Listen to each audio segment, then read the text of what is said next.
If you're wondering what the most distinguishing factor is for people who are successful both in their personal and professional lives, I would say it's time management. And that's actually probably not the first thing that came to your mind. It's an often overlooked topic, especially in leadership circles. We like to talk a lot about the skills we're growing, the goals we have, where we want to go. But time management is really that rubber meets the road thing that's going to help you get there. It's what's going to move things forward. It's what's going to make those goals become reality. And if you can't tell, it's something that I'm really personally passionate about. It's made a huge difference in my own life. I remember back in my early adult years, I was in college at the time working my first full-time job, and I had a week where a lot of things had just converged. I had too much on my plate, so I went to one of my professors and asked for an extension on a project. I explained to her very reasonably, I had work, I had school, I was training for a marathon at the time, I just have too much going on, I couldn't get to the project, could I have an extension? And she looked me straight in the eyes and she said, "You do know that no one makes time for anything. We all have the same amount of time. You just choose what's most important to spend yours on." Needless to say, I did not get that deadline extension, but that statement stuck with me. It really changed the way that I started to think about my personal time management, and it grew into this passion to help other people see the same thing. So we've all probably built a budget at one point or another in our lives. This is something we're familiar with. We understand financial management and what it looks like to start with the whole, what's your income, and then work backwards. And when you do that, you usually start with the most important things first, right? You build in your monthly rent, your bills, the savings, the things that really matter to you. And then with the margin, you get to decide what you spend that on. So we apply this to finances, which is really interesting because money is actually a renewable resource. It's something you can get more of. Whereas time, which we think a lot less about, is something you cannot. It's a non-renewable resource and it's hugely, hugely valuable. So when you start to think about your time like you would a budget, starting with the whole and working backwards, it really does lead to a breakthrough in what you can accomplish. So I believe there are 3 really simple principles if you just want to get the ball rolling with time management that are going to help you do that. So the first of the 3 things to get moving with time management in your own life is going to be to take inventory of where your time is going.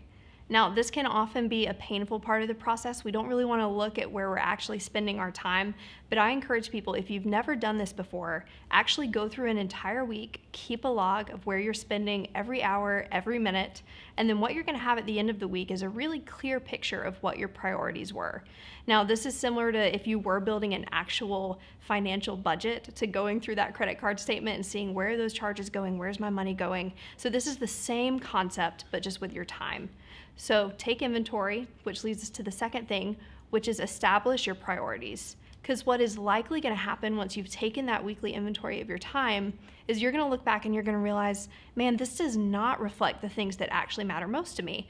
Or maybe it will. Either way, it's going to give you a chance to really think hard about what are those 2 to 3 things that matter most to you in your life.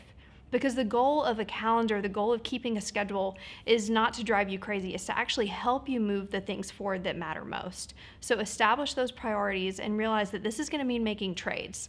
I say to people all the time, you can do anything, but you can't do everything. So realizing that there will be trade-offs involved by picking those most important things, it's going to help you actually build a calendar that's manageable.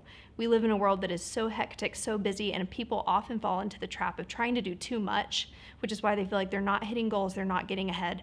So becoming really laser focused on the things that you actually want is going to help you to make a calendar you can stick to. Which leads us to the third thing, which is translate those priorities into daily tasks. So it's really great for you to say that your family matters to you or that your job matters to you. But what does that look like on your daily schedule? How can you put a task to paper to make that a reality for today, for tomorrow, for this week, this month? How do you turn those things into those small daily, weekly things that can start moving you forward? For example, say you have a goal to grow your company by 10 employees this year, you want to increase your revenue by a certain amount. That's a really great goal to have. But what does that look like broken down into 12 months? What does that look like broken down week by week? And what can you start on today? Because figuring that out is what's going to allow you to put that on your calendar, and that's where your calendar and your priorities are going to start to align. So, hopefully, as you can see, time management is not this mythical, hard to grasp thing. It's actually really simple and it's accessible to anyone. It's also not just work harder. I think that's often something we think, that to get more done, to be more productive, we just need to put in more hours, to hit the grind harder, when in reality, you just need to clarify what you're actually going after and carve out time for that. A big part of time management is just getting okay with bossing yourself around. It's just deciding ahead of time where your time will go and then sticking to that. Because if you don't, you're going to default to the things that are distractions, the things that waste time. So we have to be really on purpose with putting those things that matter on our calendar ahead of time.